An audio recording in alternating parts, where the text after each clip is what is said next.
Alright, so today we're going to do the comprehensive human course. This is my goal, the end goal, to have the full course from the beginning to the end of what a human is, and what you are, and what you do, and how to do, and what this is, everything. You know, the whole point of being a human, not necessarily the skills that you can acquire while being a human. Today we got some music. Somebody messaged me saying they got some free music for my video, so let's do it. From Vizio Music and/or Advanced Sounds. I'll put a link in the description. But anyway, on to the comprehensive human course. Advanced is later. So this course covers everything you experience, from the body to the mind to the awareness that you are to enlightenment, however you would like to define enlightenment, maybe non-duality or everything is one, whatever, you know it when you get there. Alright, so the basic point of the course is that the course provides insights for the improvement of your life and the optimization of your actions. So if free will exists, then we need to optimize those choices that you have and determine exactly what is within your control and what is not within your control. So by doing that, you can make every action and every choice count that much more and get you that much farther. So, we'll be very, very thorough. So it might be a little slow, bear with me. So chapter 1, let's have fun. To start from the beginning, you are aware. Notice that everything you experience, all the phenomena, you only experience through your own experience, There's never anything that you can experience or could experience or will experience that is not part of this thing that you're experiencing right now. Imagine you're living in the moment, and now imagine you can't leave the moment for a second, alright? This is your body. These are the phenomena that are hitting you. This is your experience, including, here we are, including your thoughts. Notice your thoughts, and notice that your thoughts can exist without necessarily any, input from the outside world. The thoughts exist in the inside, right? They're in your mind. This is kind of the second part of you. So you have your body of your phenomena, and you have your second part, your thoughts and your mind and everything. Alright. So what you need to do at this point, in this, trapped in the moment prison, frame that we're working in right now, where you're seeing everything and you're living here and this is all of your experience, you feel and touch and smell and taste and all of that. You can hear the sound of my voice, you can hear the music, but also you're aware of your thoughts. And people don't put this in the same category almost ever, but you are also aware not only of your phenomena, but of your thoughts and your emotions and all of that. You're still aware of them.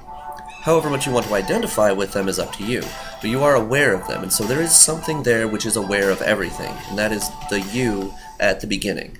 Alright, that is your I am, that is your consciousness. Alright. There we go. So all of your senses, yes.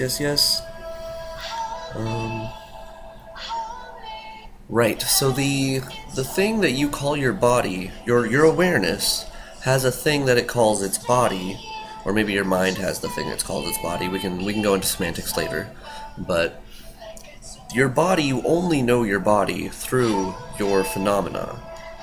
The idea that this body is here and exists is an idea, alright? You only know everything through your phenomena of your body, right? And so you only know your body by the phenomena that you get from it. So you can't really say that your body is separate from the world.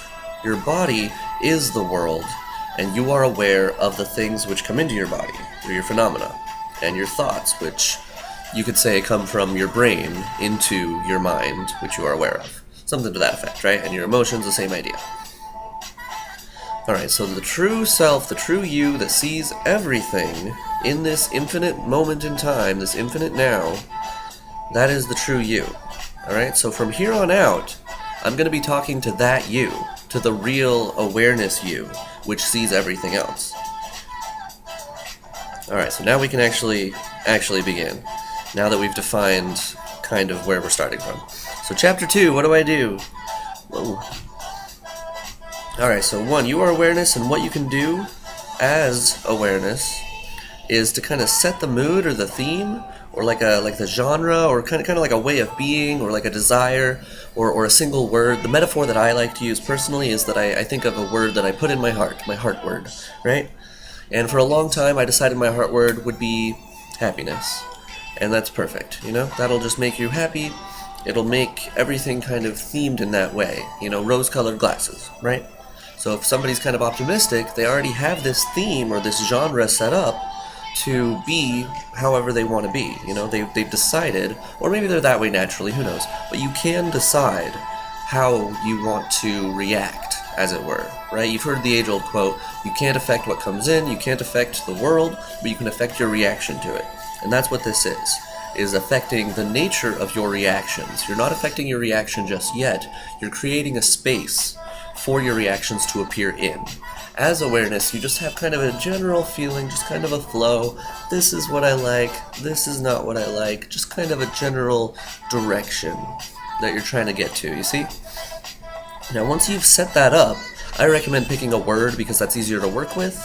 But if you have a specific feeling that you can really get a hold on, then great, go for it. Let's see. For the last many, many years, my heart word has been improvement. Just improvement, period, about everything. And so, that's how we got here. It works, is the idea. Anyway, so when you do this, when you create that space for your, reactions to appear, your thoughts in your mind will follow along, and though they do kind of still pop up randomly, based on habits or based on whatever's coming into you, it still kind of follows this theme.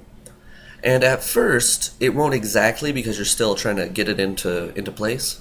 But at first, the thought will pop up, and then you'll realize, oh, this isn't quite part of the theme that I'm looking for, and that is the secondary thought, which is from the theme. And so when you get that secondary thought from the theme, you can alter the original thought or scrap it if it's not something that you want to do. Just forget that thought. It's not what you're doing. Or, alter it to fit whatever you're trying to do.